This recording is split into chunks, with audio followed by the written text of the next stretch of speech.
yang tidak harmoni di dalam dirinya dia, itu adalah penyebab stres. Ekspresinya gimana orang stres? Oh, banyak kan. Tenang aja bisa menjadi stres. Nih, keras ya. Tahan ya. Aku tanya. Nama kamu siapa? Ica. Sebut, nama saya Ica. Nama saya Ica. Keras ya? Keras ya? Coba. Namaku Metarani. Yaudah, nama Metarani? Bohong. Badannya stres. Badannya stres. Badan cannot lie. Segitu gampang ya? Yes. Your body cannot lie. Tubuh kamu tidak bisa bohong. Dirinya kan sakit autoimun. Dari tahun 2018 sampai 2023. Lalu aku sembuh pakai ini memang.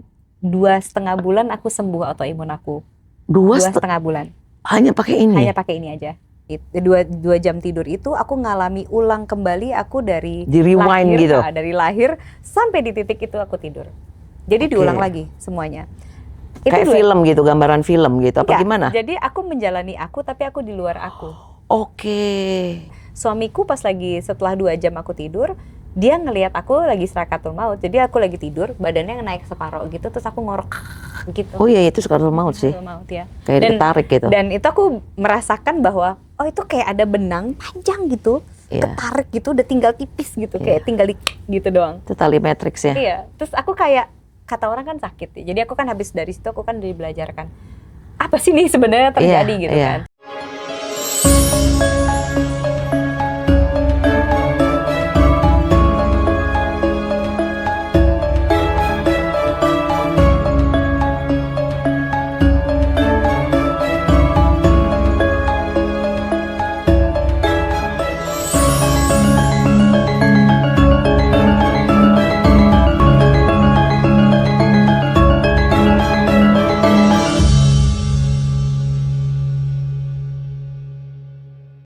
Selamat malam. Selamat malam Kak Mbak Meta. Aku baru ketemu hari ini dan I'm so grateful ketemu sama Mbak Meta walaupun kita baru beberapa menit berbicara, tapi ampun ya. Ini banyak banget ini ya faedahnya ya, keren banget, keren banget. Aku pengen sedikit bertanya nih ya. Teman-teman, sahabat-sahabatnya Mas Hendra, saya lagi ditugaskan nih ya untuk ditugaskan untuk belajar jadi host ya. Tadi kita udah banyak nih bicara mengenai healing ya.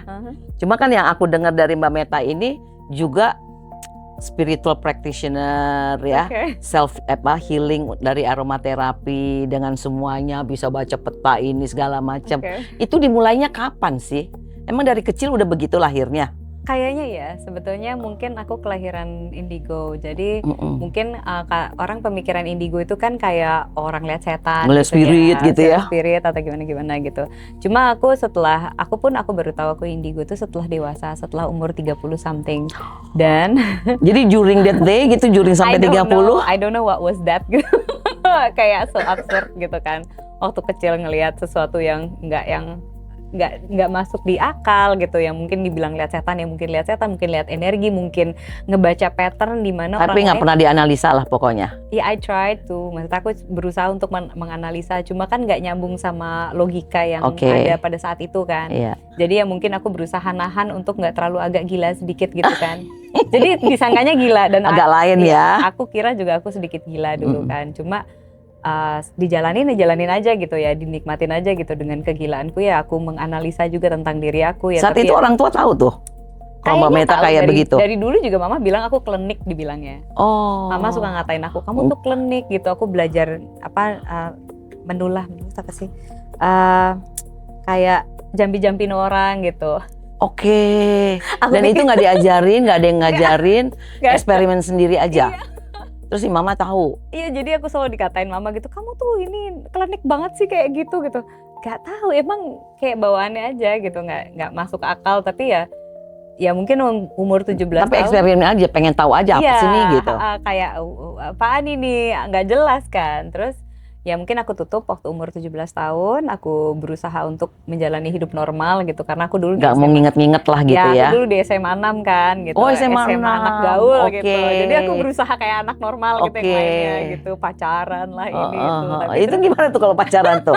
Nggak dibacain tuh orang-orangnya. Aku punya ini bulu bulu perindu gitu. Bulu perindu ya? Iya. Ada ya bulu perindu ya? Ada bulu perindu. Jadi aku bikin punya, sendiri apa bikin gimana? sendiri. Jadi dia kayak dari akar. Terus kalau dibacain sesuatu dia tuh goyang. Oh. Terus habis itu bulu perindunya tuh aku taruh di dagu orang itu, tempel-tempelin. Terus pada naksir. Pelet, Bo. Pelet. Jadi teman-teman SMA aku maaf ya kalau udah nggak sengaja aku pelet. Jadi seneng gitu ya? Iseng banget. Kamu mau?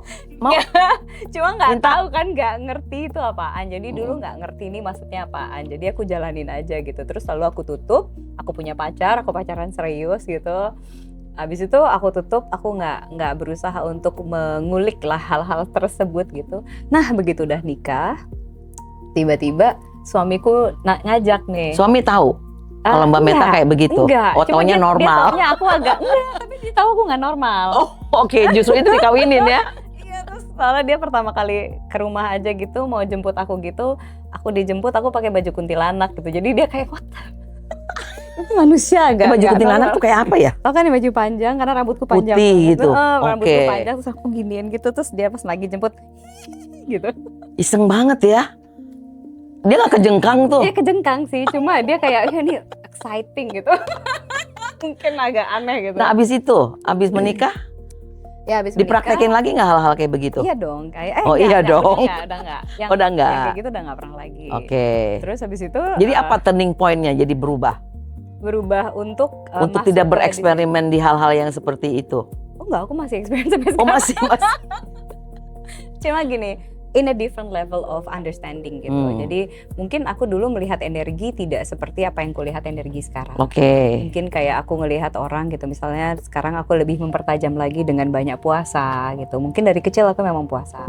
Jadi aku dari umur 11 tahun aku rajin puasa Senin Kamis memang. Selalu? Selalu. Dan itu nggak disuruh sama orang tua? Tidak.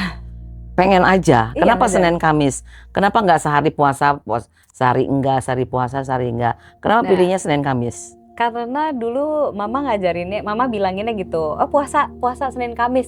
Ya udah aku masuk aja gitu. Udah aja gitu. Senin Kamis aja udah jalanin aja gitu. Oke. Nah begitu sudah dewasa, sekarang aku menjalani yang puasa 3 hari tidak makan sama sekali. Aku menjadi puasa hampir setiap hari. Jadi mungkin aku kalau ngeliat aku makan tuh biasanya aku makan mulai jam 5, jam 4 gitu. Udah intermittent? Ya jadi aku memang beneran setiap hari puasa gitu. Nggak makan apa-apa, hanya minum aja? Minum air putih ya. Jadi makan hanya sekali? Iya. Dan sebenarnya tubuh kita oke kok dengan makan sekali itu ya? Dia akan mengadjust kan? Kalau rasanya di badan aku sendiri ya gitu. Ini perasaan aku sendiri gitu ya. Kalau misalnya makan sehari cuma sekali itu badannya nggak begitu capek. Oh bener sih. Jadi kalau kita makan banyak, terlalu banyak, badan kita tuh lelah. Lelah betul. Mas Hendra tuh kayaknya kelelahan karena dia makannya banyak sih. Oke. Oh karena dia nggak makan juga ya. Oke.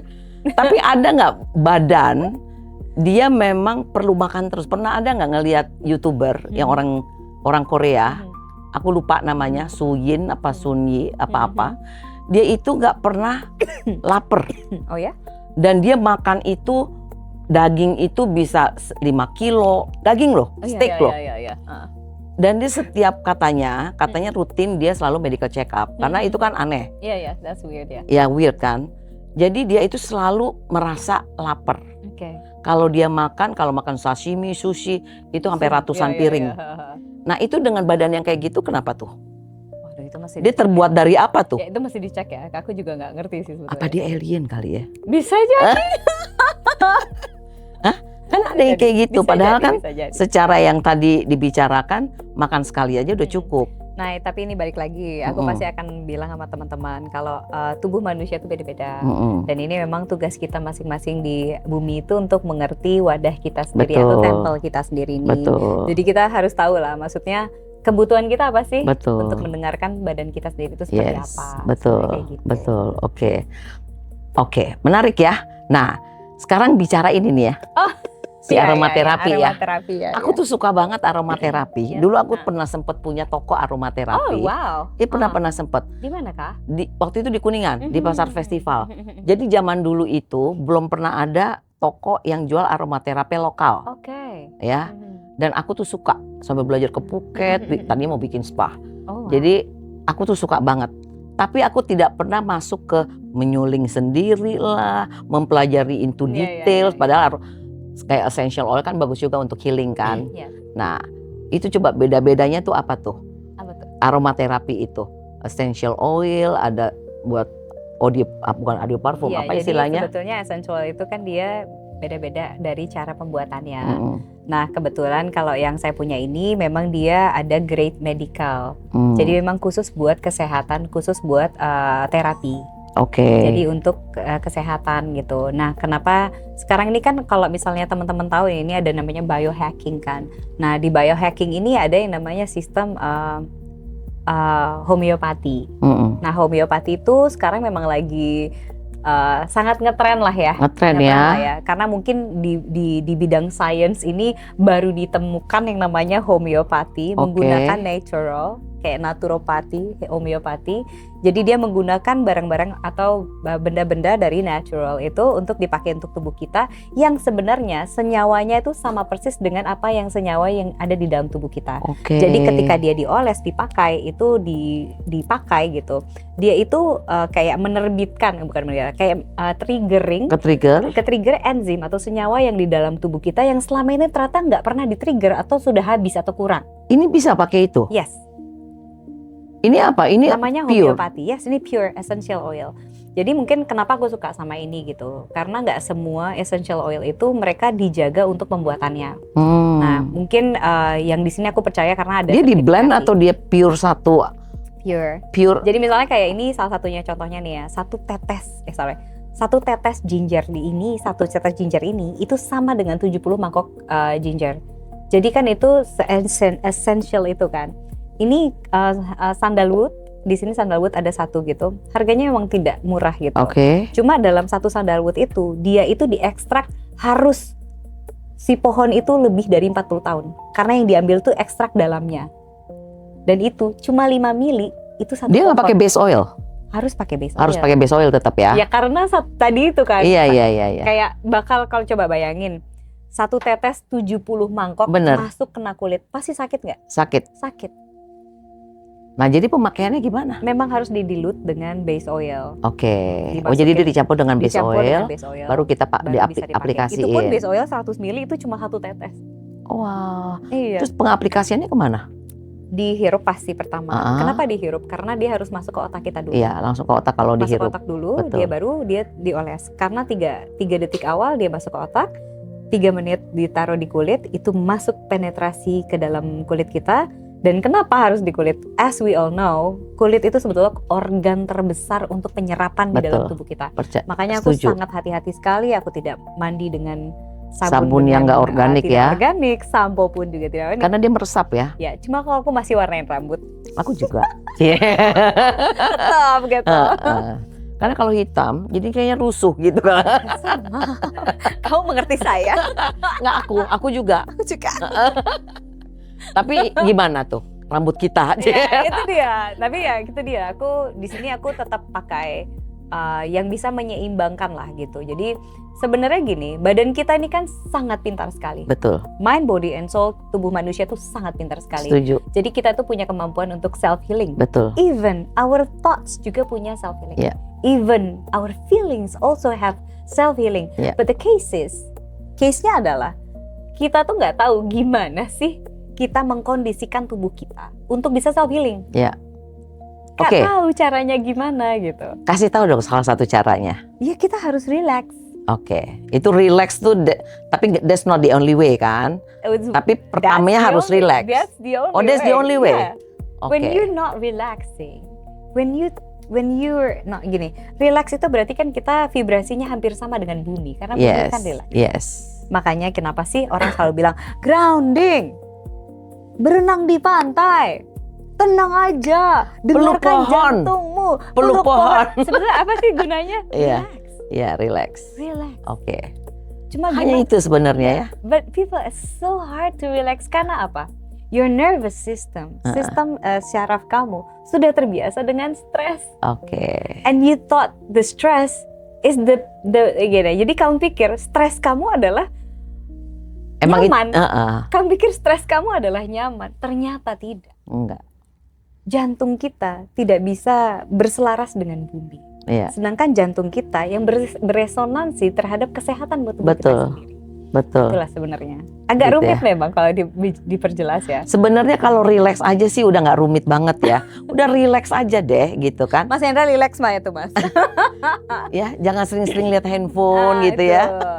Nah, Karena itu apalagi- radiasi ya. Apalagi ini dia, badan sudah tidak rileks, tubuh sudah kehabisan energi, terus aura sudah bolong-bolong gitu. Dengan segala pikiran yang tidak baik, kamu pegang HP, kamu scroll, segala yang negatif itu masuk ke dalam diri kita, semakin berantakan vibrasi kita. Ya kita seharusnya bisa menjaga dan menjaga energi kita. Prinsipnya kita harus perlu menjaga apa yang kita lihat, Hmm. apa yang kita pikirkan, dan apa yang kita rasakan. Yes. Itu kita benar-benar aware. Yes. Ya, kita benar-benar mengkondisikan tiga alam ini itu relax. Gitu kan? Fokus dan meditatif. Meditatif aja, iya kan? Sebenarnya itu nggak rumit sih. Iya, ngomongnya gampang sih. Cuman Pengaplikasiannya mungkin tidak mudah karena ini yang harus meta dilatih biasa, sih. Ini yang meta biasa hadapi orang-orang yang meta temui ya gitu ya. Kadang mereka datang gini, gue nggak stres. Tapi begitu ya. Ngerti nggak? Ekspresinya begitu ya. Matanya udah gini-gini. Gue nggak stres. Oh iya, lo nggak Oke, stres. divine stress itu apa? Well, stress is very common, cause stress is everywhere. Apalagi kita hidup di Nggak, symptomsnya tuh apa? Orang stres tuh kayak apa? dia tidak harmoni. Dia apa? Moody atau dia Apapun yang tidak harmoni di dalam dirinya dia, itu adalah penyebab stres. ekspresinya gimana orang stres? Oh, banyak kan. Tenang aja bisa menjadi stres. Apanya? Tenang juga tenang. bisa menjadi stres. Oh, oke. Ya. Dengan dia tenang dia stres. Ya. Otaknya stres, mikirin ini itu Karena akhirnya. itu nggak bisa diidentifikasikan gitu loh. Kamu stres atau tidak gitu. Oke. Ya mungkin bisa lah ya waktu itu. Jadi bisa lah, mungkin Gimana? bisa dicari lah. Misalnya kayak contohnya gini nih, kita mainan pakai kinesiologi. Pakai kinesiologi bisa. Misalnya gini. Contohnya gini. Tangannya gini, keras ya. Tahan ya. Aku tanya. Nama kamu siapa? Ica. Sebut, nama saya Ica. Nama saya Ica. Keras ya? Keras ya? Coba. Kamu bilang, namaku Ditya Metarani, bilang. Namaku Ditya Metarani. Ditemerani. Metarani. Namaku Metarani. Yaudah, nama Metarani? Bohong. Badannya stres. Badan cannot lie. Segitu gampang ya? Yes. Your body cannot lie. Tubuh kamu tidak bisa bohong. Oke, jadi Nah itu badan kamu stres Metarani karena kamu bohong. Oke, terus Ya benar kan? Badan kamu stres karena kamu tidak bisa mempercaya omongin kamu sendiri. Oke, itu naturally That's already dia memang udah nggak bisa dibohongin itu badan. Iya.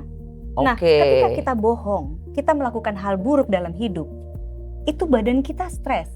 Makanya kalau misalnya kita mau meninggal, jadi kan aku pernah mengalami kematian ya. Nanti Oke, aku mau nanya itu nanti. Oke, jadi misalnya ini dulu, aku si stres dulu. Ini berhubungan sekali. Karena aku pernah mengalami kematian. Sepanjang perjalanan menuju cahaya, itu saya tidak ditemani oleh Jibril dan Mikael. Kata orang kan ada Jibril dan Mikael, ada malaikat dan kawan-kawan. Tapi aku tidak ditemani dengan mereka. Sendiri aja. Tapi aku ditemani dengan diriku, dengan semua kesadaran yang ada di dalam tubuhku. Karena dia semuanya tahu apa saja yang telah kulakukan terhadap tubuh. Kebohongan, kejahatan, kemarahan, itu semua rasa ada di dalam diriku. Dan itu jelas banget kelihatan. Dan itu jelas banget. Semuanya datang kepadaku bilang, kamu bohong, kamu jahat. Ada seperti itu dari dalam diri aku sendiri.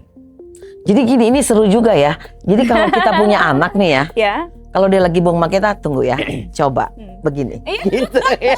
bisa. Coba katakan. Iya. Gitu bisa dong ya? Bisa. Aku giniin aja deh ya. Iya, bohong kan. nih gitu ya. Wah, itu ilmu-ilmu yang Iya, aku akan iya, praktekin. Tapi siapa yang bohongin gue ya? Jadi badan kita ini sebenarnya punya kepintaran yang sama. Jadi sebetulnya kalau misalnya gitu, kita berbohong, kita tidak baik terhadap diri kita sendiri. Iya. Sebenarnya badan kita stres. Karena aku Itu pernah kita stres. kenapa aku nanya stres? Aku pernah ditanya gini, tunggu ya, stres tuh apa ya gitu. Itu barusan stres. Aku lagi nanya tuh, stres tuh apa ya? Nggak ngerti stres tuh apa. Aku pernah tuh ada di posisi dulu itu. Stres tuh kayak apa sih gitu. Karena setiap apapun yang dilakukan, ya jalanin aja gitu. Terus apa yang distresin gitu. Jadi gini, kalau kita lihat chart energi, jadi chart yang paling tinggi, paling di atasnya enlightenment. Itu ada yang namanya you become your truly self. Iya, truly self. Itu enlightenment dong. The highest energy is not love. No. Tapi you become your truly self. Yes. When you lie, turun. Turun sampai ke bawah. And you become shame of yourself. Jadi kamu akan malu terhadap diri kamu sendiri. Biasanya orang yang akhirnya bisa melakukan bunuh diri adalah orang-orang yang sangat malu dengan dirinya. Berarti mereka ingin meniadakan dirinya. Akhirnya mereka meniadakan dirinya. Itu bicara mengenai frekuensi juga ya. Frekuensi berapa megahertznya. Dari enlightenment sampai ke shame. Gitu kan? Itu frekuensi kan? Oke. Sekarang aromaterapi atau whatever semua ini, dia bisa nggak menaikkan frekuensi itu? Bisa dong. Bisa ya. Aku suka ada satu. Saya suka banget di sini ada yang namanya petitgrain. Petitgrain itu jeruk nipis. Oke. Nah, petitgrain itu dia adalah bau di mana ketika kita cium kita langsung merasa bersyukur. Wow. Naikkan secara vibrasi. Oke, berapa ya harganya? Ada ya. Itu keren banget ya. Aku pernah punya kasus malah kayak gini. Tunggu, balik lagi. Bentar. Yes. Orang yang frekuensinya makin turun, dari amarah, dari semua ya tidak shame, memaafkan, craving dan lain-lain ya, atau ya itulah malu, takut gitu kan. Yes. Dengan aromaterapi, it's helpful very much. Yes. Dia akan otomatis naik yes. frekuensinya. Betul. Wow. Betul. That's why I love aromaterapi ya. Yes, it's amazing. Okay. Apalagi kalau misalnya punya yang benar-benar asli, yang pure ya. And pure is different, like very different works. Oke, tapi kalau yang pure itu tetap kita harus campur dengan base oil kan? Yes. Oke. Jadi ini semua harus dicampur ke base oil. Yes. Tapi ada beberapa, misalnya kayak ada nih kita udah punya racikannya sendiri, dia tidak pakai base oil, tidak ada jojoba atau tidak pakai base oil. Yang pasti nggak pakai minyak kayu putih ya. Oh, ini ada eucalyptus di sini. Really, ada eucalyptus? Ada eucalyptus. Nggak dicampur gitu? Ya, usually biasanya orang eucalyptus, misalnya nih kalau aku baca orang, kalau dia ngambil eucalyptus, ini adalah orang yang sangat kuat. Eucalyptus itu adalah pohon yang bisa hidup dan mematikan sekitarnya. Jadi kalau ada pohon eucalyptus, di sekitaran tuh nggak ada pohon lain, nggak ada tumbuhan lain. Semuanya eucalyptus. Karena semuanya jadi eucalyptus. Karena tidak ada tumbuhan lain yang bisa tumbuh kalau ada eucalyptus di situ. Oke, segitu kuatnya dia ya? Segitu kuatnya. Sangat dominan. Wow. Ini orang tidak mau kalah. Waduh, menarik ya. Kita Sangat harus punya menarik. ini. Jadi hanya itu dia menaikkan frekuensi dia. Yes. Karena dia relax, dia mencium aromanya ke otaknya gitu kan ya. Iya. Jadi ada sinkronisasi gitu ya. Sebenarnya kalau misalnya kita mulai pintar gitu ya, manusia-manusia menjadi pintar, mereka akan menjadi magician. Maksudnya magician apa sih? Menjadi alchemist. Oh, alchemist. Ya, alchemist itu apa sih?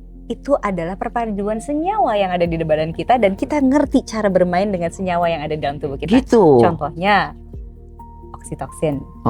Contohnya dopamin, endorfin. Itu semua bisa kita mainin. Oke. Untuk kita namanya biohacking kan. Tapi kita ngedrive nggak untuk kita mainin itu? Kita dengan sadar dan sengaja mendrive gitu untuk kita mainkan, atau otomatis dengan ini aja? Automatically gimana? Ini kan cuma tools. Ya, jadi gimana? Memainkannya gimana? Kita harus mengerti ilmu pengetahuannya. Oke. Iya dong, ini kan cuma tools. Yes. Semua yang ada di bumi ini adalah tools. Betul. Kita yang adalah ikro, bismi robika lazi. Yang kita yang harus ikro. Oke, yang tadi kita mainkan tuh, dopamin dan segala macam. Gimana tuh? Memainkan mereka gimana? Tergantung kebutuhannya apa kan? Contohnya pacoli. Pacoli itu berarti dia punya kebutuhan energi yang kurang. Berarti kita harus kasih pacoli kan. Tongkat ali misalnya nih, kalau nggak mau pakai aromaterapi, bisa beli namanya tongkat ali. Itu kayak kayu pohon kayu tuh dipotong itu, direbus pakai air panas. Itu energinya langsung meluap. Apa kita hirup atau kita minum? Diminum di air rebusan pacoli. Oke. Itu minum itu jadi sangat berenergi sekali. Oke. Jadi sebetulnya dan itu gampang ya, dicari-cari di luar tuh gampang. Like sebetulnya gini loh. Dicatat. Inilah balik lagi. Aku tuh suka kalau misalnya belajar. Makanya sebetulnya di Al-Qur'an ya. Di ayat pertama pun aja sudah bilangnya ikro lah. Di sini kita belajar. Ya. Belajar kita. Ya. Dengan belajar kita menggunakan akal. Akal ini adalah alat kita gitu. Ini tools terbesar kita gitu. This all is just toolsnya di level keberapa gitu. Ini. Betul. Mari kita belajar bersama. Manusia tuh didesain dengan segitu sempurnanya dengan tools-tools yang ada di dalam tubuhnya. Iya kan? Iya. Sekarang pertanyaannya, apakah teman-teman atau semua yang ada di sini mau mengakses tools yang luar biasa yang ini kan kita teknologi hidup, bener nggak, Matt? Ini kan kita teknologi hidup. Mau nggak menggunakan teknologi hidup yang ada di diri kita? Dan kita tahu tools-tools yang tepat juga apa? Benar. Gitu. Wah, keren banget ya. Aduh, karena aku tuh pengen banget dan aku senang banget dulu. Pengen banget mempelajari aromaterapi. Ayo belajar sama aku yuk. Oh, yuk mau. Yeah. Ayo belajar sama aku. Loh, saya senang banget. Terima kasih lo Mas Hendra, saya dikenalin gitu ya.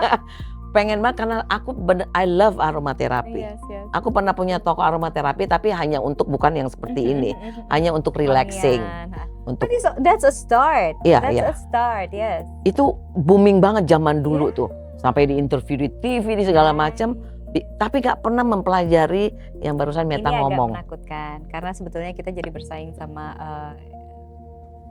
1%, right? Iya. It's easier for human, nggak bakal sakit. Jadi aku sejak pakai ini ya, aku tahun 2023 sampai 2026 ini nggak pernah sakit lagi. Wow. Karena I know how to understand my system kan. Oke, pertanyaan nih. Kalau untuk anak-anak sedikit autism atau ADHD lah ya, apapun lah whatever you call it, itu gimana? It works nggak? Kita memang pegang banyak kasus anak-anak autism. Oke. Kita banyak banget. Jadi apa yang dilakukan terhadap mereka? Di Bali kita memang ada kita kerjasama sama kayak tempat buat anak-anak autis. Oke. Kita memang pegang itu. Jadi treatmentnya di mana tuh ke mereka? Treatmentnya. Jadi gini, sebetulnya autism pakai aromaterapi atau pakai tools yang lain? Pakai aromaterapi. Oke. Jadi memang yang dibutuhkan aromaterapi itu kan kita mencoba mengharmonisasikan sistem syarafnya mereka kan. Oke, iya betul. Ya kan? Betul. Jadi kita mengharmonisasikan sistem syarafnya mereka dengan cara apa? Dengan aromaterapi memang. Itu treatmentnya bisa dilakukan juga pada saat dia udah di rumah sama orang tuanya. Di rumah juga, di tempat terapinya juga. Jadi biasanya di tempat terapinya dilakukan, tapi kalau orang tuanya mau bawa ini ke rumah, ya monggo silahkan beli. Belajarlah orang tuanya gimana cara makainya. Wow. Dan yang tidak susah. Kan memang kita sudah punya racikannya, kita sudah punya patternnya, karena kita sudah pelajari kan. Kayaknya Meta punya satu klien deh. My son yang ketiga, my son of course lah, the only son ya, yang ketiga itu agak sedikit autism. Orang nggak bilang itu autism sih, antaksia. Oke. Antaksia itu jadinya syarafnya, nerve-nya. Jadi kalau dari kayak istilahnya ada otak kecil, otak besar. Kalau dia kecepatan cahaya kan, kita mau minum, ambil minum. Nah kalau dia tuh pelan tuh, karena dia kecepatan cahayanya tuh pelan, harus zet gitu, dia pelan. Makanya dibilangnya antaksia. Jadi kayak dia mau minum, dia minumnya gini. Nah gitu, minum, dan dia agak speech delay. Itu bisa ya. Ya, jadi konsultasi ya, walaupun kita di TikTok ya. Wah, itu sih keren sih. Kita banyak pegang. Maksudnya kita benar banyak pegang. Aku bolak-balik itu ke Bali. Oke. Jadi di Bali itu memang kita banyak teman-teman, banyak anak murid di sana, dan kita juga banyak pegang klien juga yang berhubungan dengan autism juga. Oke. Ya kita kasus. Jadi menarik ya. Jadi berwarna hidupnya ya, karena udah tahu nih kemana setelahnya kalau misalnya mau healing ini bisa nggak bisa ngasih sharing ke orang. Kita masih belajar juga gitu ya, tapi kita kan tetap paling nggak ada pengetahuan itu yang bisa di-sharingin ke banyak teman-teman juga di luar sana gitu. Sebetulnya sih Meta lebih merasa kalau ya kita ini cuma ini aja lah kayak tempat untuk inilah sama-sama belajar kita. Diskusi lah ya. Kita sama-sama belajar. Kita pun juga banyak menemukan hal yang kita sendiri belum mengerti. Oke. Kita sendiri belum mengerti. Dan tapi kan ini kita belajar by kesalahan Yeah. berkali-kali. Maksudnya kesalahan aku adalah sebuah kasus kesalahan aku sendiri. Jadi Yeah. contohnya aku tadinya kan sakit autoimun Oh. dari tahun 2018 sampai 2023.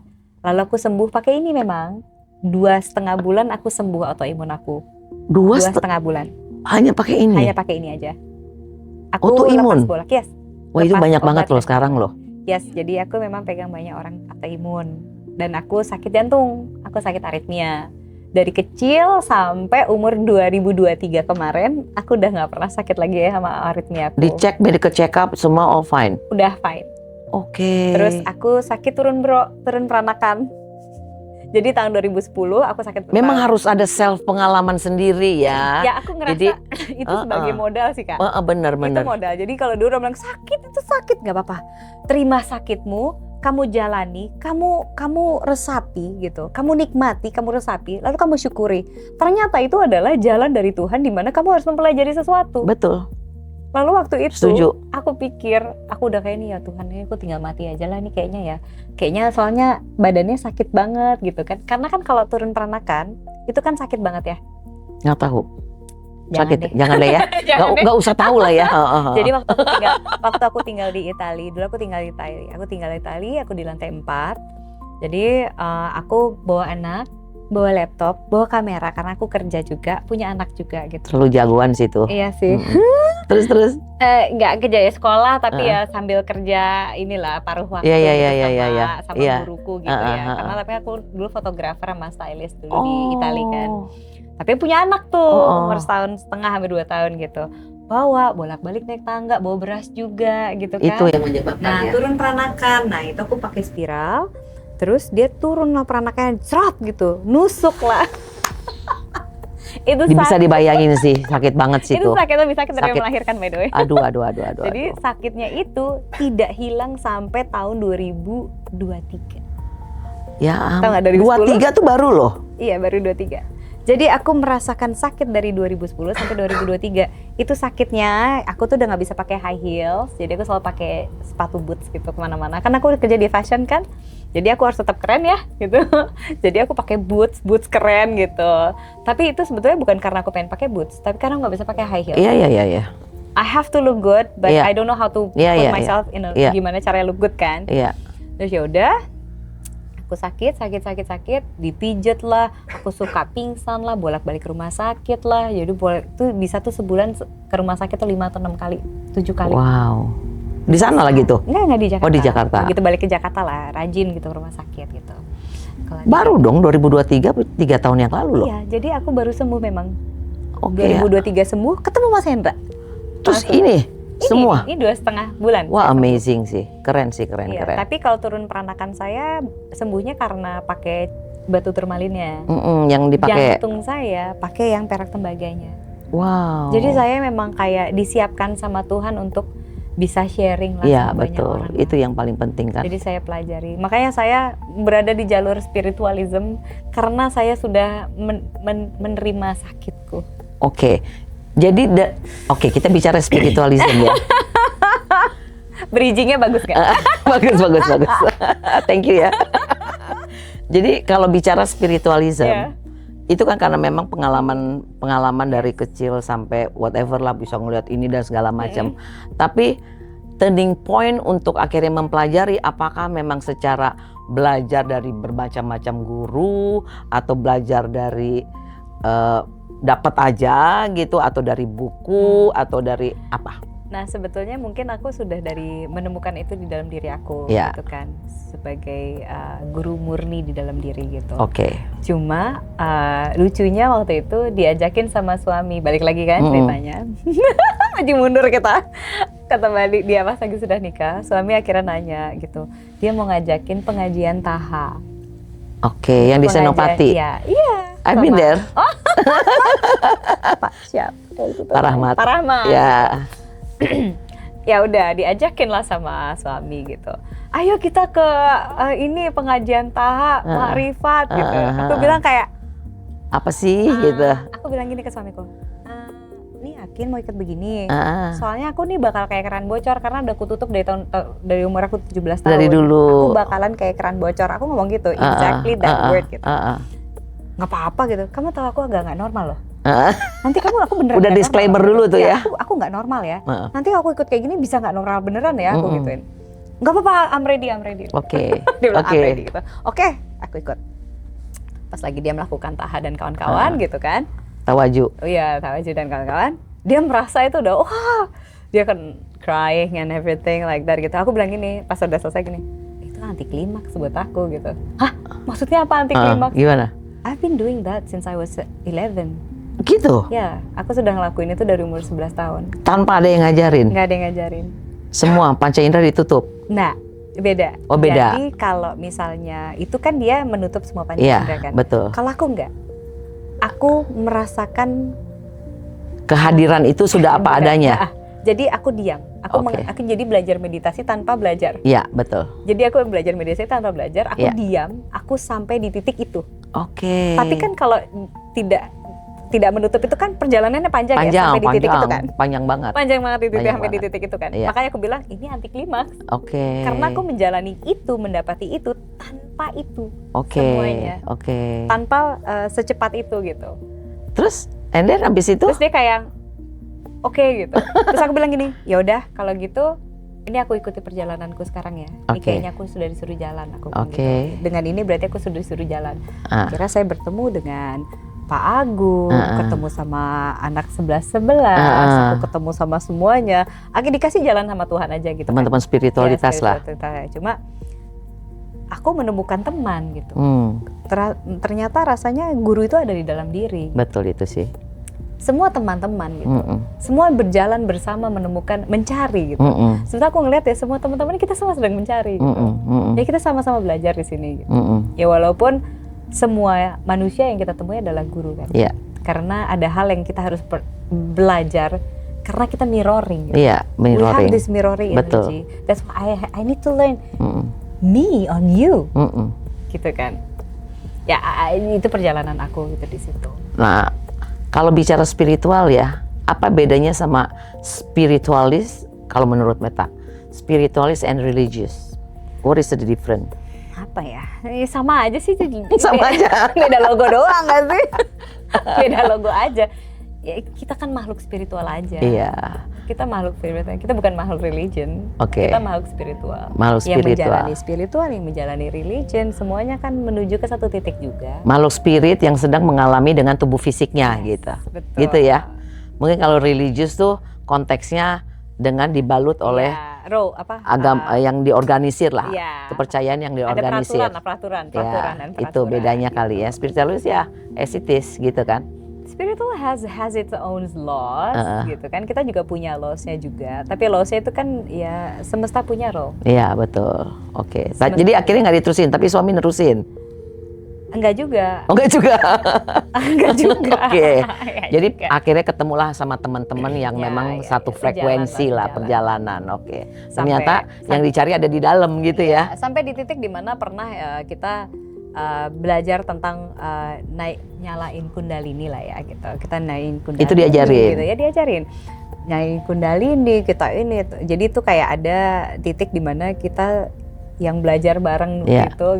Semuanya agak jadi gila dikit. Namanya selek gitu otaknya. Karena mengaktifkan. Karena nggak pernah diaktifin tiba-tiba aktif. Dengan sengaja mengaktifkan kundalini. Oke. Lalu pulang ke rumah ke Jakarta itu 3 hari ku tidak bergerak dari kursi. Wow, ngapain? Diem aja. Dilihat dari orang kesannya aku diem aja nggak ngapa-ngapain. Padahal di kepala tuh rasanya kayak bertahun-tahun. Oh. Ngalamin tahun-tahun panjang banget. Ya Tuhan ini gak selesai-selesai ini. Oke, jadi diaktifin dengan sengaja. Oke. Tapi itu menurut aku itu seharusnya tidak dilakukan. Tidak, ya, gitu. Karena menurut aku seharusnya tidak dilakukan. Tapi mungkin saya adalah salah satu orang yang dititipkan sama Tuhan disuruh ngelakuin itu lah. Iya, biar ada pengalamannya. Begitu gitu ya. Harusnya gak usah dilakuin. Jadi oke. Nah sekarang kalau bicara balik nih ya ke spiritualitas ya. Kan pernah tuh katanya pernah mati suri. Iya. Itu umur berapa? berkali-kali sih cuma. Serius berkali-kali? Ya, cuma yang terakhir ini kan aku. Loh, kok yang terakhir tuh berarti ada yang pertama gitu? Ada yang kedua? Berkali-kali, cuma memang tidak mengalami apapun di dalam tidurnya. Oke. Nah, tapi udah diketok palu, it's enggak ada ketok palu, bukan mati suri meninggal gitu, tidak. Oh enggak, cuma jadi dia menghilang, koma lah. Oh koma. Hilang gitu, hilang. Oke. Nah kalau yang terakhir itu aku tidak mati suri, tapi lebih ke sakratul maut. Oke. Jadi lagi tidur, aku sakratul maut. Jadi 2 jam itu aku tidur. Jadi 2 jam aku tidur itu. Selama 2 jam tidur itu aku menjalani yang namanya my life flashes before my eyes. You know that means, right? Jadi selama 2 jam tidur itu aku ngalami ulang kembali aku dari rewind lahir, gitu. Dari lahir sampai di titik itu aku tidur.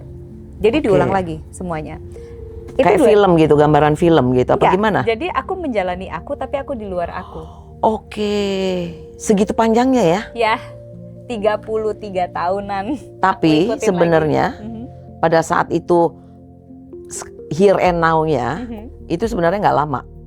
2 jam doang. 2 jam aja. 2 jam tok, till. 2 jam only. 2 jam only. Itu kondisinya apa? Lagi tidur. Koma. Oh, tidur aja. Tidur. Oh, tidur di rumah gitu. Jadi aku mau tidur jam 2, aku nggak bisa tidur ya. Kenapa ya gitu? Aku masuk ke kamar anak gitu. Aku pelukin anakku gitu. Kok nggak bisa tidur? Biasanya aku pelukin anakku tidur. Aku balik lagi ke kamar suami aku gitu. Yaudah deh, aku taruh tangannya dia di perut aku gitu kan. Dah tidur. Itu 2 jam. 2 jam, selama 2 jam aku ngalamin itu. Aku ngalamin di mana aku melihat aku melakukan hal-hal yang tidak baik untuk aku sendiri. Dan melakukan hal yang sama dari kecil itu atau hal yang berbeda? Sama persis. Sama persis. Dan realize bahwa ini yang gue lakuin ini salah, ini benar, ini salah aku gitu. Menyakiti orang lain itu salah buat aku. Dan itu diperlihatkan banget dalam tidur itu. Dan aku menyakiti diri aku itu salah buat aku. Oke, bagus banget ya pelajarannya ya. Udah diajarin langsung gitu loh. Oke, terus. Ya kalau bisa ya di kesempatan kehidupan yang sudah beberapa kali dikasih ini gitu ya. Aku ya belajar kalau bisa aku tidak akan menyakiti aku. Aku tidak akan menyakiti siapapun yang mungkin bisa tersakiti olehku gitu. Kalau bisa, kalau bisa. Tapi kan ya kita ada kesadaran untuk itu. Kita nggak ngerti ya, tapi ya kalau bisa gitu. Ya aku tidak menyakiti siapapun kalau bisa. Tapi pernah nggak bener-bener mati gitu? Enggak sih. Yang nggak dijemput siapa-siapa tadi tuh?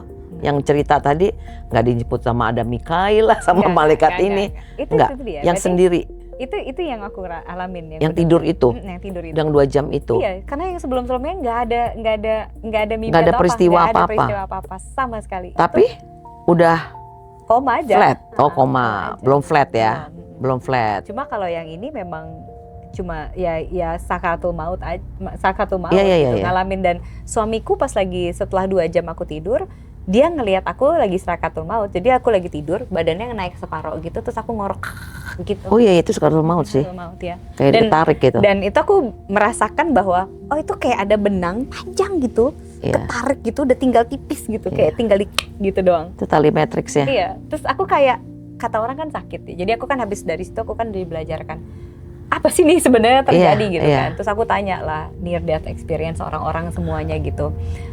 Orang ceritanya beda-beda ya. Ada yang ceritanya dia digebukin sama setan lah. Bener, ini ada yang digebukin sama setan. Terus koma juga bisa begitu soalnya. Dia jalan-jalan juga kan. Ada yang dijemput anak-anak kecil, ada yang di ini, ada yang itu. Aku tuh simple banget gitu. Nggak ada ya kayak gitu-gitu ya. Ada. Hanya dikasih lihat aja kehidupan. Cuma habis kelihatan kehidupan, terus aku ditarik sama langit gitu. Nah pas lagi ditarik sama langit itu, di atas tuh kan udah cahaya gitu kan, gede banget gitu kan. Karena aku tidak ada eyelid, kayak nggak bisa karena saking terangnya gitu. Karena nggak ada eyelid, aku bolak-balik tuh ke belakang terus gitu kan, karena so bright Silau gitu, banget so bright gitu kan. Terus aku ngeliat ke bawah, aku tidur, badanku tidur, tangannya suami tuh di perut aku gitu. Aku ngeliat aku gitu, oh ada aku gitu kan.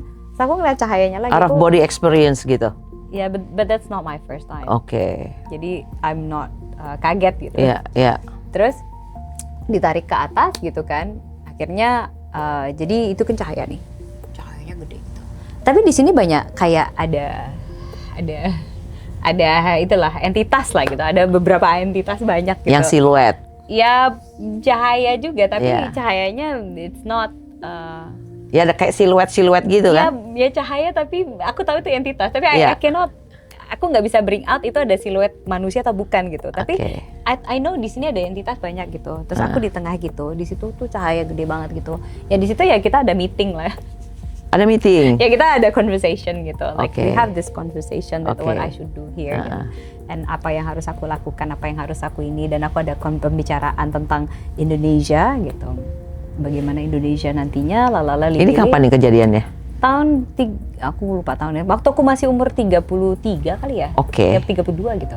Sekarang kan udah 42 ya. 10 tahun yang lalu. Ya. 10 tahun yang lalu. Yes. Dan apa yang dilihatin negara ini terjadi? No. Nggak ngomongin negara itu, tapi aku punya kecemasan tentang negara Indonesia lah. Iya. Karena Tapi dikasih tahu kan waktu itu di conversationnya itu kan. Yes, So everything should be fine gitu. everything's gonna be fine. This is all just cycles. Oke. Ini kan cuma cycles aja kan. Oke.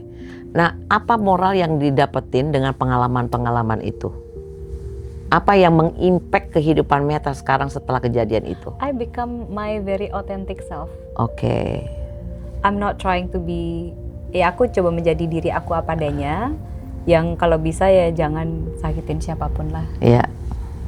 Cuma ya namanya manusia ya, kayaknya sangat suka sekali hidup dengan dramanya gitu. Kan orang lain kan? No, aku pun suka. Suka? Ya. Pada saat itu tapi menyadari bahwa gue lagi drama nih kayaknya. Yes. Oke. Jadi menyadari bahwa kesedihan, kemarahan, kebahagiaan itu semua adalah rasa yang memang anugerah dari Tuhan betul, aja gitu. yang harus kita rasain dan kita terima. Tapi disadari kan bedanya itu. Dengan segala kemarahan, kesedihan gitu. Cobaan gitu katanya, cobaan atau apapun. Nah itu kan sebetulnya kayak kurikulum aja. Oke, jadi banyak peristiwa itu udah diliatin, tahu baik buruknya segala macam. Ini kan peristiwa-peristiwa yang ya peristiwa spiritual ya. Pasti kan ada maksud dan makna daripada setiap peristiwa yang diperjalankan. Walaupun sudah menerima itu semua, tetap drama hidup itu tetap ada. Oh iya dong. Iya kan? Nah, tapi as we all know, kita bener kan? Anak algoritma Instagram nih. Bener ya. Tapi mungkin bedanya, mungkin lebih tahu kali mensiasatinya seperti apa. Begitu juga nggak? Begitu nggak? Iya kan? Mensiasatinya kayak apa? Merespon dari peristiwa itu seperti apa? Mungkin itu kesadaran yang didapat ya. Lebih mudah mengemudikan hidup. Itu dia. Lebih itu sih. Jadi kayak tahu tips dan triknya nih gimana nih gue harus ngapain nih gitu. Antara realitas kehidupan dengan diri kita is a different entitas kan sebetulnya. Ini kan hadir aja dia. Ini kan film doang. Film aja. Gue, oke gue tonton gitu. Oke, ini masalah gue, oke gue terima, oke solusinya ini gitu. Tapi yang paling utama adalah tubuh kita harus sehat dulu. Betul. Itu yang manusia suka lupa. Kadang-kadang aku suka ngeliat gini, mereka berspiritual. Mereka berusaha berpikir secara spiritual. Tubuhnya tidak pernah sehat. Tidak pernah sehat ya? Itu. Gimana tuh koneksitasnya? Ya nggak connect dong. Nggak connect antara tubuh fisik dia dengan ruh dia, dengan kecerdasan spiritualnya dia mungkin dong. Ya? Nggak ada koneksitasnya. Tidak harmoni berarti kan sebenarnya. Merasa spiritual, merasa berpikiran pintar, tapi tubuh tidak sehat. Gimana sih? Kita ini kan mind, body, and soul semuanya harus connect dong. Nah, ini ada nih yang si Hawkins, ingat gak yang dia hanya onnya hanya di kepala aja. Ini kan lumpuh dia semua. Tubuh dia itu tubuh yang cacat, istilahnya lumpuh. Tapi dia bisa kecerdasannya luar biasa. Gimana tuh? Stephen Hawking. Iya. Gimana tuh ininya pendapatnya Meta mengenai itu? Aduh, aku susah sih soalnya mereka bagian dari 1%. Susah aku. itu bagian. No comment. Dia kan suruhan juga, gimana sih, dia orang suruhan juga. Aku tidak bisa komen. Jadi maksudnya artinya gini. Ya memang adalah the chosen one ya, the chosen one ya. Juga dalam daftar itu. Ada, dia kan masuk juga. Oke. Gimana dong? Itu spiritual gimana? Iya, oke. Daftar yang mana ya? Tuh yang sedang ramai di Amerika. Iya kan? Itu kan itu ya. Dia tidak masuk di dalam kepalaku sebagai inilah. Dia puppet lah. Ya, dia one of the kind lah. Dia one of the puppets. Ya, one of the puppet. Oke. Ya, dia adalah boneka, salah satu dari boneka. Oke. Wow, keren ya, lucu ya, seru ya. Dunia ini seru ya, Waduh, teman-teman seru nggak ya nonton yang ngelihat di TikTok kali ya? Kalau yang ini yang barusan kita obrolin ini agak sedikit kurang merakyat gitu. Oke, yuk kita ngomong yang merakyat yuk. Apa ya? Aku sadar ini kurang merakyat. Oke, apa tantangan terbesar dalam hidupnya Meta? Hidup itu adalah tantangan itu sendiri. Hidup itu adalah tantangan itu hidup Tapi sendiri. Hidup itu Ya adalah betul sih. nikmat itu sendiri gimana Betul dong? sih. Susah loh. Karena kan sekarang gini, banyak orang-orang di luaran sana yang stres, Yes. ya. Stres dalam arti dia tidak bisa mendapatkan apa yang dia inginkan. Oke lah, dia ada ekspektasi yang tidak fulfill gitu ya, makanya dia stres. Yeah. Atau banyak orang juga dengan takut gitu ya. Kan banyak nih cerita-cerita di TikTok lah, di YouTube lah mengenai ekonomi dunia yang akan kolaps sampai 2030 dan sebagainya. Terus juga sekarang banyak layoff udah mulai melihat layoff di mana-mana, di bank lah, di industri, semua udah banyak. Kriminalitas mulai naik. Banyak banget ya, banyak banget layoff. Ini aku udah nemuin berapa banyak orang yang udah pada mulai di layoff. Padahal perusahaan-perusahaan yang gede loh, bukan perusahaan kecil ya. Itu mulai pada di layoff. Pasti kan mereka ada kekhawatiran. Karena dia udah kerja di situ udah lama ini segala macam, pasti ada kekhawatiran. Itu kan tantangan buat dia kan. Oke, apa yang kita bisa bantu buat mereka? Kita lagi Meta bisa bantu buat mereka. Ini omongan yang pertama biasanya yang lebih dipercaya ya. Aku mengikuti yang pertama. Iya kan? Dan banyak yang di layoff itu perempuan juga. Banyak banget. Ya kita mulai menggunakan Iqro lah. Kita baca lagi ya, kita pelajari lagi semuanya ya. Ayo kita Iqro. Aku kan selalu bilang yuk bangun yuk. Bangun yuk kita semua. Oke. Kita sadar yuk, kita aware yuk. Gitu. Apa sih yang sebenarnya terjadi di semesta ini? Kenapa sih mereka melakukan itu semua gitu kan? Lalu apa sih yang terbaik buat kita tuh gimana gitu? Sebenarnya tujuannya apa sih? Kan sebetulnya kan itu yang itu pertanyaan-pertanyaan yang bisa men-trigger diri seseorang untuk dia mencari solusinya untuk hidup dia ke depannya gitu kan. Tapi mungkin kalau itu terlalu jauh ya. Oke. Mungkin akan lebih sangat mudah. Apa sih yang bisa saya lakukan untuk saya? Betul. Itu dulu. Iya. Apa sih yang bisa saya lakukan untuk saya? That's a good question. Because you always know that when you want to start your quest, you need to question. Betul. Jadi semua perjalanan harus dimulai dari sebuah pertanyaan. Setuju. Nah, pertanyaan apakah yang akan kamu buat untuk diri kamu sendiri? Sama kayak kita lagi main ChatGPT atau AI gitu. You need to have a good prompt. Betul. Ternyata ya. Ternyata di dalam hidup ini sebetulnya kita harus punya prompt yang benar aja buat diri kita gitu. Itu bagus banget example-nya ya. Kita harus punya a good prompt. Akhirnya barulah semesta itu fulfill. Oke, that's it gitu. Lalu algoritmanya memberikan adalah algoritma yang tepat buat kamu. Betul. Nah, kamu ciptakanlah algoritma untukmu yang baik. Dengan cara apa? Bervibrasilah yang baik. Yes. Bervibrasilah yang tepat buat kamu. Betul. Ini spiritualitas dicampur dengan digital, dengan kekinian. Maaf, spiritualitas kekinian. Anak zaman now. Abib aja bingung, Bib, dengerinnya Bib. Gimana Bib? Abib nggak bingung kan? Aman ya? Iya benar ya. Bib kasih tahu ya Bib ya kalau udah ya Bib. Cuma wangsitnya kasih tahu. Kalau kita terlalu kemana-mana, apalagi yang kita bicara merayat ya. Jadi, nggak apa-apa, tapi bebas kok bebas. Tapi Mas sih. Hendra biasanya selalu ngebebasin kita. Emang sih. Cuman sih kalau misalnya bicara hal-hal seperti itu sih semua pasti ada solusinya lah, ya. Tadi aku juga bilang sama Mas Hendra, berapa kali sih kita udah resesi, udah sering banget kok. Toh tetap kita makan kok, tetap aja kita hidup kok gitu. Indonesia itu sangat kaya. Karena apa? Kita tuh punya pangan sebenarnya. Betul. Itu yang nggak dimiliki banyak yang di sana-sana gitu. Oke, balik lagi ke kesehatan. Yes. Meta, apakah orang yang harus makan sesuatu yang organik semuanya? Ya sebaiknya begitu ya. Dipraktekin nggak?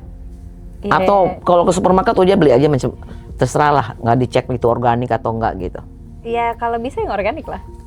Jadi tapi tetap aku suka makan yang aneh-aneh juga gitu.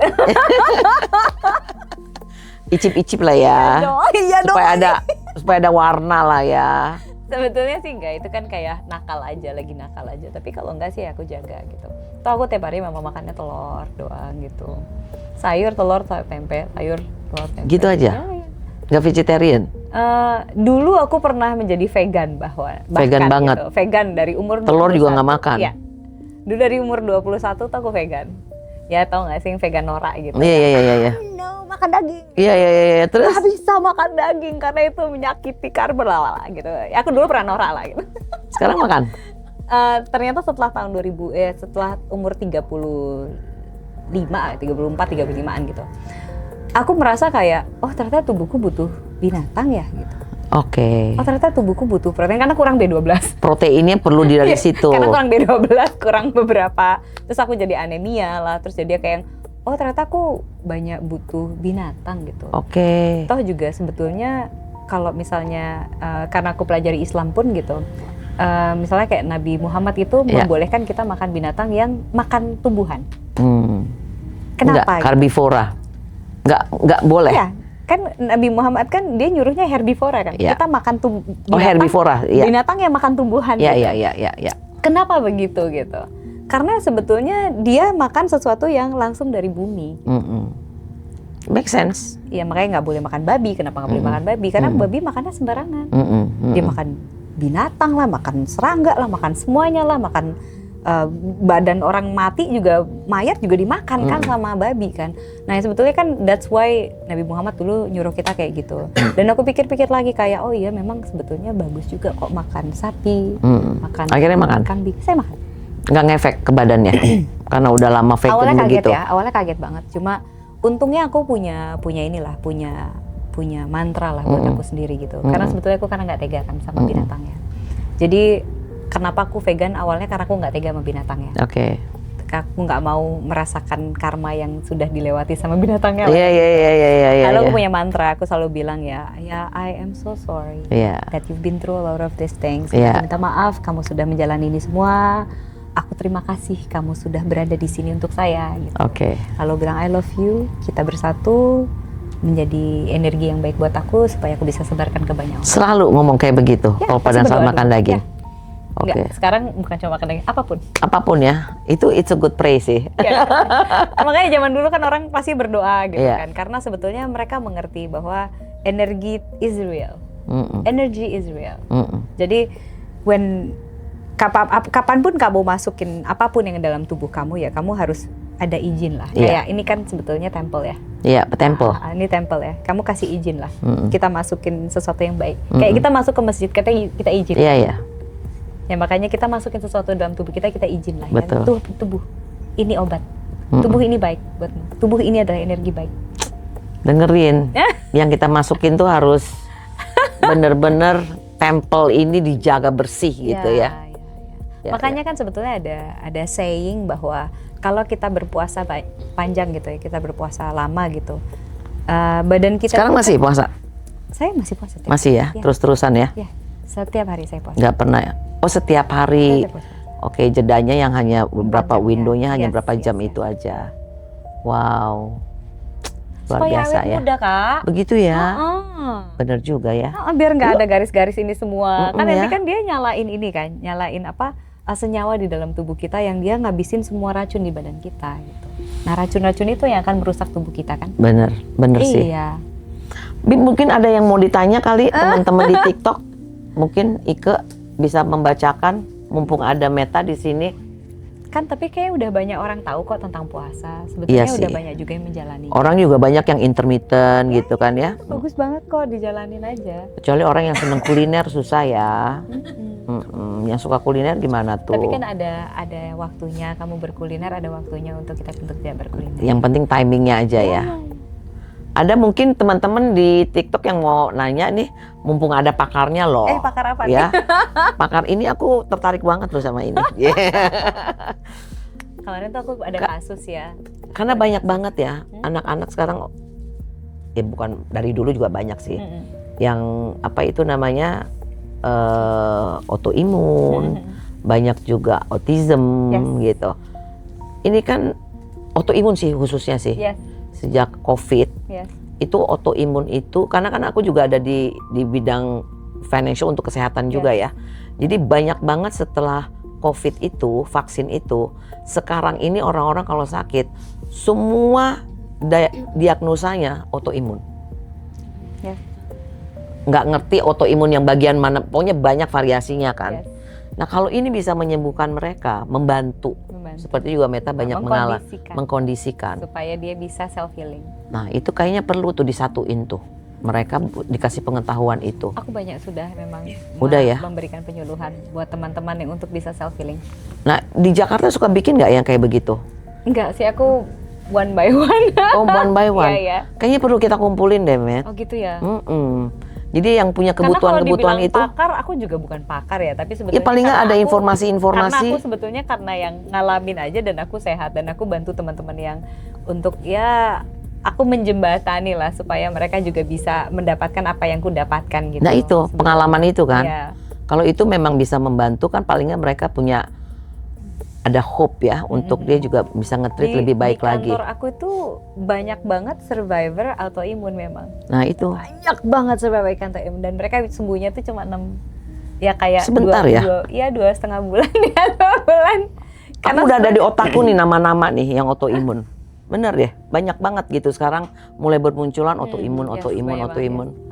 Padahal ngetesnya di Singapura segala macam itu padahal sebelumnya nggak ada autoimun. Sebetulnya kan dia emang ada leaky gut kan, perutnya itu perutnya bermasalah. Iya bener, ke perut ya. Mereka ada leaky gut dulu. Selalu ya, kalau autoimun itu ke perut ya? Itu dulu, lalu dia ke semuanya. Oke.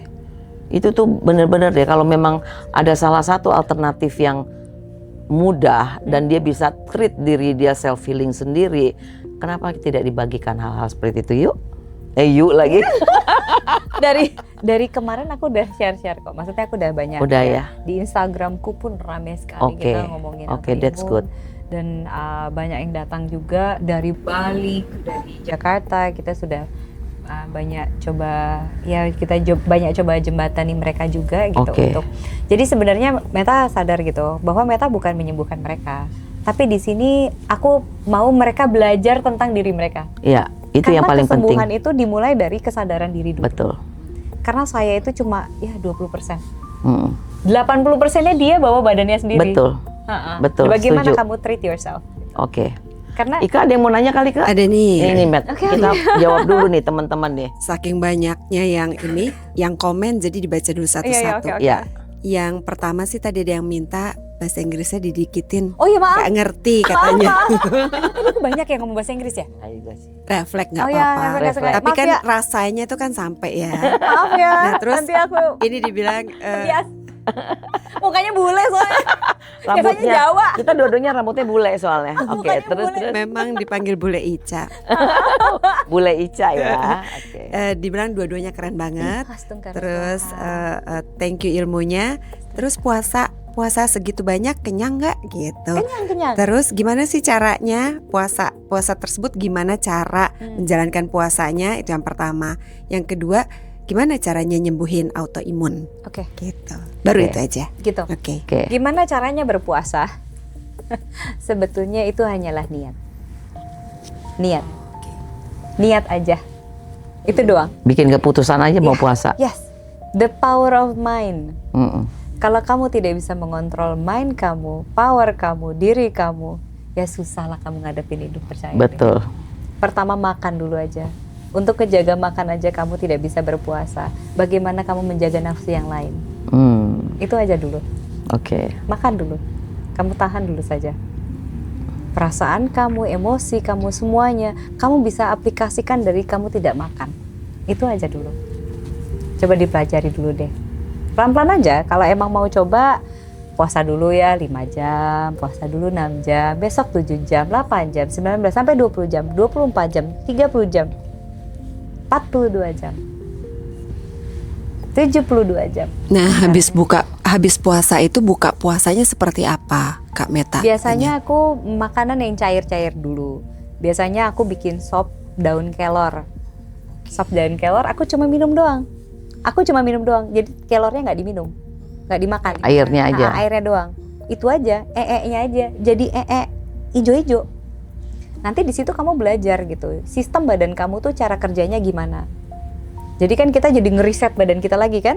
Jadi tahu tuh, oh ternyata kalau kita makan sop doang aja, sop ijo-ijo itu jadi ijo-ijo loh. Kayak waktu kalau kita masih punya bayi, terus anak kita minum dari susu tete aja, nya ijo-ijo karena ibunya makan ijo-ijo. Itu adalah keajaiban tubuh manusia yang seharusnya mungkin kita bisa pelajari lagi. Jadi kalau bahasa Jawanya, kalau orang Kejawen namanya niteni. Kita harus memperhatikan, karena itu adalah ilmu tertinggi dari Kejawen. Niteni, perhatikan semuanya, pelajari semuanya. Kalau di Islam namanya ikro, kan? Betul. Terus apa tadi? Kayaknya ada satu lagi tuh. Bagaimana cara menyembuhkan autoimun ya? Sebetulnya gini, autoimun itu kan adalah kondisi badan di mana badannya itu sudah terlalu banyak racun. Oh gitu. Karena terlalu ya? Sudah banyak rusak. Karena kita rusak sendiri. Gimana kita sembuhinnya? Ya kita perbaiki satu-satu. Ya salah satunya yang aku suka adalah memang aku senang dengan aromaterapi. Karena dia kan cara kerjanya kan dia homeopati. Jadi dia kayak ada senyawa untuk tubuh kita supaya badan kita tuh dikasih vitamin lagi. Untuk penyembuhannya kembali. Nah, yang sebenarnya itu kan badan kita itu selalu regenerasi kan. Betul. Badan kita ini punya kemampuan untuk regenerasi. Bahasa Indonesia regenerasi itu bener nggak? Regenerasi sih. Penciptaan kembali. Regenerasi. Oke. Jadi badan kita itu punya kemampuan untuk regenerasi lagi. Semua sel itu punya kemampuan untuk regenerasi lagi. Cuma sayangnya kita itu nggak ngerti caranya untuk regenerasi gimana. Karena setiap hari kita nggak bisa regenerasi. Karena apa? Badannya penuh dengan inflamasi. Inflamasi terus. Apa sih yang dirasakan orang-orang autoimun? Inflamasi. Sakitnya dari mana? Inflamasi. Tangannya kayak gini kenapa? Inflamasi. Perutnya, badannya panas, sakit banget kenapa? Inflamasi. Kok bisa inflamasi? Orang kita masukin racun setiap hari. Itu racun udah kebanyakan. Udah rusak kan? Racun kebanyakan gitu. Nah kita nggak bisa benerin kan. Walaupun dia lancar setiap hari keluarin BAB. Memang bisa lancar kita keluarin setiap hari. Racun apa nih? Enggak, maksudnya kalau kita makan nih, kita makan segala macam. Kalau orang-orang, maksudnya yang dia rajin setiap hari pasti ke belakang gitu. Contoh yang gampang. Itu kamu makan, membantu nggak? Kamu makan tepung. Tahu nggak tepung di badan kita? Namanya glifoset itu. Senyawa glifoset yang ada di tepung itu di badan kita nggak akan keluar selama 3 hari. Pantesan suka kembung ya? Sakit kan? Itu jahat nggak manusia masukin itu? Ya kan? Jahat ya? Makanya orang banyak sekarang pakai gluten free gitu. Ya, glifosit itu adalah musuh utama anak-anak autoimun. Ya. Kebanyakan apa? Dairy. Emang berapa lama dia di tubuh kita? Mie bisa 7 hari nggak keluar di badan kita loh. Wow. Nah sekarang gimana coba? Waduh, saya suka mie lagi. Mau dipupin gimana? Mau diein keluar gitu? Emang bisa keluar semuanya? Gak lah, dia bertahan di badan kamu. Berapa hari itu? Coba kamu masukin itu mie setiap hari. Berapa banyak yang gak akan keluar? Berapa banyak yang akan merusak tubuh kita? Itu bisa menyebabkan jadi autoimun juga? Yes, of course. Ya kalau bisa. Selain juga diabetes, ini kali ya bisa diabetes juga dong. Ya, gula juga kan agak lama itu insulin membakarnya kan. Iya. Sekarang gini, kalau emang mau bener nyembuhin gitu, ya kita harus ganti lifestyle-nya. Pertama itu, kalau nggak mau yang pakai harga-harga mahal ya, bisa, tapi kamu betulin lifestyle kamu gitu. Kamu hilangi itu yang namanya inflamasi di badan kamu. Caranya gimana ya? Puasa salah satunya. Kamu detox itu semuanya. Racun itu kamu detox semuanya. Sekarang tuh ada ya, yang orang minum jus setiap hari untuk ngedetox. Itu it works nggak? I tried but not as. Enggak juga ya, nggak terlalu ya. Aku pernah coba, maaf bahasa Inggris lagi. Aku pernah coba, tapi ya nggak sebegitunya sih menurut aku. Nggak juga ya? Nggak ngedetox banget ya? Dengan jus-jusan? Yes, itu ngedetox. Cuma mungkin aku lebih suka puasa kali ya. Karena kalau puasa tuh bener-bener kita ngebersihin. Sampai ke pikiran aja kita bersihin. Yes.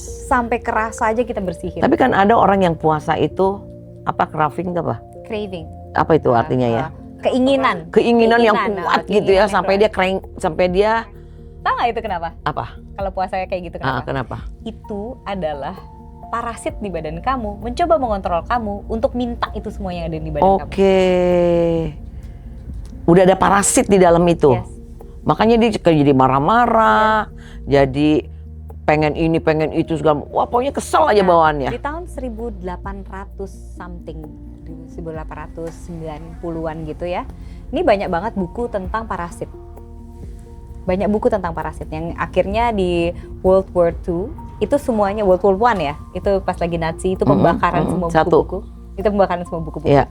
Itu sebenarnya banyak tentang buku kesehatan yang seharusnya yang tidak dihilangkan karena mereka farmasi pengen kita tidak pelajari itu. Jadi sebenarnya musuh besar kita adalah parasit di badan kita.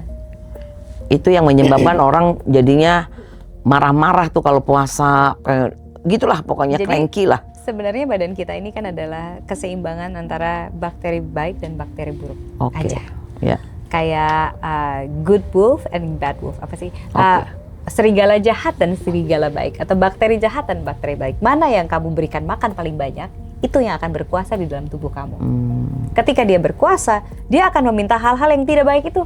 Kayak misalnya, gua mau gula, gua mau minyak, gua mau itu cemilan, itu semua tolong kasih aku. Akhirnya badannya makin asam, sifat karakter tidak baik, dengan segala kekuatan tidak baik, diri semua tidak baik, energi tidak baik gitu. Jadi lagi mikir nih ya, aku mau makan mie. Coba dipikirkan kembali. Senangnya mie pula. Oke, jadi begitu ya teman-teman ya. Jadi kita banyak belajar ya. Akulah yang sebenarnya paling banyak belajar ya. Aku juga belajar. Banyak banget yang harus kita filter untuk masuk ke dalam diri ya. Karena dalam diri ini adalah tempel kita. Kita harus jaga baik-baik.